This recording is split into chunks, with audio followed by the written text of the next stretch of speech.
বিসমিল্লাহির রহমানির রহিম। আসসালামু আলাইকুম রহমতুল্লাহ বারাকাত। প্রিয় সুধী, আজকের আলোচনা আমরা জানতে চলেছি 3 লক্ষ টাকার দোয়া সম্পর্কে একটি বিস্ময়কর ঐতিহাসিক ঘটনা, যে ঘটনা পূর্বে আপনার জানা নাও থাকতে পারে। বিষয়টি জানা থাকলে তা আপনার ইহজগত অথবা পরজগতে কাজেও লাগতে পারে। তাই অনুরোধ করবো পুরো আলোচনাটি না টেনে শুরু থেকে শেষ পর্যন্ত একান্ত মনোযোগ সহকারে শোনার জন্য। আপনি যদি আমাদের চ্যানেলে নতুন এসে থাকেন তাহলে চ্যানেলটি সাবস্ক্রাইব করতে একদম ভুলবেন না। আসুন শুরু করি আজকের আলোচনা। এক হুজুর অর্থের প্রয়োজনে 3 লক্ষ টাকার দোয়া করতে লাগলেন। তার আমল এত ভালো ছিল যে তিনি 3 লক্ষ টাকার দোয়া করতে সাহস করলেন। তারপর এই দোয়া কবুল হলো। আল জান্নাতুল কাইয়ান, অর্থাৎ জান্নাত একটি পাকা ময়দান, শুধুমাত্র তোমাদের আমল সেই ময়দানকেই ভরে দেয়। কখনো মহল, কখনো বাগান, কখনো সুন্দরী হুর ইত্যাদি, যেই রূপ এবাদত সেই রূপ সম্পদ সেইখানে জমা হয়। হযরত মাওলানা মোহাম্মদ ইয়াকুব রহমতুল্লাহ আলাইহির স্বপ্নের একটি ঘটনা থেকে এই বিষয়টি বুঝতে সুবিধা হবে।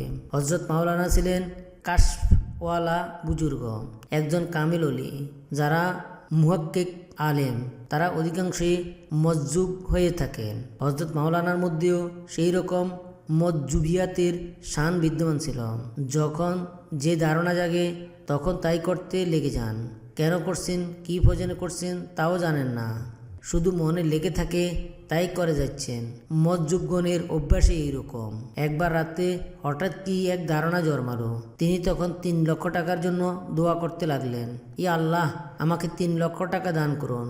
কিন্তু কেন তিনি 3 লক্ষ টাকা চাইছেন, কি প্রয়োজন টাকার, কিছুই জানেন না। শুধু মজ্জুবের একটা বিশেষ অবস্থার প্রতিফলন আর কি। অর্ধেক রাত অতিবাহিত হয়ে গেল। দোয়া করতে করতে, হে আল্লাহ, আমাকে 3 লক্ষ টাকা দিয়ে দিন। 3-4 ঘন্টা অতিবাহিত হলো। রাত 2টা বেজে গেল। দোয়া করার অবস্থা বসে বসেই মাওলানার ঘুম এসে গেল।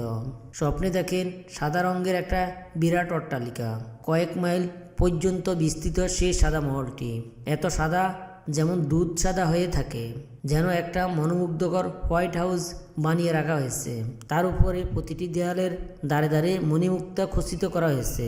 প্রতিটি মুক্ত সূর্যের চেয়ে অধিক উজ্জ্বল। মহলের চারদিকে আলোর বিচ্ছুরণ, শত শত সূর্য যেন স্নিগ্ধ আলো বিকিরণ করছে। মহলটি মাওলানার খুবই পছন্দ হলো। সেইখানে অনেক লোক বিচরণ করছিল। তিনি তাদেরকে জিজ্ঞেস করলেন, ভাই, এই মহলটি কার? ওরা উত্তর বলল, এটা মাওলানা মোহাম্মদ ইয়াকুব সাহেবের মহল। এটা জান্নাত। জান্নাতের মধ্যে আল্লাহ তাআলা এই মহলটি তার জন্য বানিয়েছেন। মাওলানা এই কথা শুনে খুবই খুশি হলেন। মহলের মধ্যে প্রবেশ করতে চাইলেন, কিন্তু দারোয়ান এসে বাধা দিল। বলল, এখন প্রবেশের সময় হয়নি। যখন সময় হবে তখন প্রবেশ করবেন। সময় হওয়ার আগে প্রবেশ করা যাবে না। অগত্য মাওলানা মহলটি চারদিকে ঘুরে ফিরে দেখতে লাগলেন। খুব ভালো লাগলো। সুবহানাল্লাহ, অদ্ভুত সুন্দর এই মহল, যার বাইরে এত সুন্দর, ভিতরে আরও কত সৌন্দর্যই না আছে। দেখতে দেখতে তিনি এক কোণা গিয়ে দেখেন সেখানে দেওয়ালের একটি মতি নাই। মতিটা সেখান থেকে খসে পড়েছে। জায়গাটি অন্ধকার হয়ে পড়েছে। মহলটির সব জায়গা আলোকময়, অথচ ওই কোণা একটি মতি নাই, অন্ধকার হয়ে পড়েছে। ব্যাপার কিছু বুঝতে পারলেন না। মাওলানা লোকদেরকে জিজ্ঞেস করলেন, ভাই, এখানে মতি লাগানো হয়নি কেন? নাকি লাগানো হয়েছিল পরে খসে পড়েছে? আর খসে পড়লই বা কীভাবে?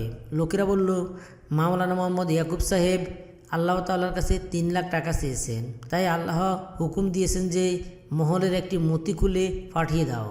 এটার দাম 3 লক্ষ টাকা চেয়েও বেশি, তাই এই মতি খোলা হয়েছে। এ কথা শুনেই মাওলানার ঘুম ভেঙে গেল। এখন তিনি অন্যরকম দোয়া শুরু করলেন, ইয়া আল্লাহ, আমি 3 লক্ষ টাকা চাই না, 3000 টাকা চাই না, 300 টাকাও চাই না। যদি আমার জান্নাতের মহল সরঞ্জাম খুশিয়ে দুনিয়াতে পাঠানো হয় তাহলে তো আমার জান্নাত ফাঁকা ময়দানে থেকে যাবে। আখিরাত ধ্বংস করে আমি দুনিয়ায় নিতে চাই না, সেইখানেই আমি নিব। এই দোয়া এখন শুরু করে দিলেন। দোয়া করতে করতে কয়েক ঘন্টা কেটে গেল। আবার ঘুম এসে গেল। দেখেন আবার সেই মহল, সেই কোণা যখন গেলেন তখন দেখেন সেই মতিটি সেইখানে লাগানো হয়েছে। লোকেরা বললেন, মাওলানা 3 লক্ষ টাকা চেয়েছিলেন, কিন্তু পরে আবার আল্লাহর দরবারে আরজ করতেছেন যে এখন তার টাকার দরকার নাই, তাই আবার মতিটি সেখানে লাগিয়ে দেওয়া হয়েছে। সুতরাং দুনিয়ার ইবাদত আর যাবতীয় দুঃখ কষ্টের সওয়াব জান্নাতের সম্পদ হয়ে প্রতিফলিত হয়ে ফাঁকা ময়দানকে ভরে দেয়। যে এখান থেকে সওয়াব না পাঠাবে তার জান্নাত ফাঁকা ময়দান হয়েই পড়ে থাকবে। জান্নাতে দুধের নহর, মধুর নহর, হুর, গেলমান সব কিছু নিয়ামত অবশ্যই আছে। কোরআন পাকে এইসবের বর্ণনা অনেক আয়াত রয়েছে। আবার হাদিস শরীফেও আল জান্নাতু কাইয়ান অর্থাৎ জান্নাত একটি পাকা ময়দান।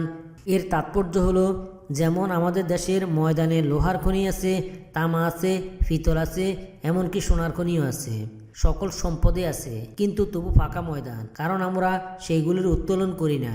আবার যেই দেশের লোকেরা পরিশ্রম করে সেগুলো উত্তোলন করেছে, তারা সোনাও পেয়েছে, রূপও পেয়েছে, সব সম্পদেই তারা ভোগ করতে পেরেছে। সুতরাং দুনিয়াতে যারা পরিশ্রম করে ইবাদত করেছে আর সওয়াবের উদ্দেশ্যে দুঃখ কষ্ট বরণ করেছে, তাদের জান্নাতের পাকা ময়দানটি সম্পদে পরিপূর্ণ হয়ে গেছে। তাদের ময়দানে দুধের নহর, মধুর নহর, হুর গেলমান সবই ফুটে উঠবে।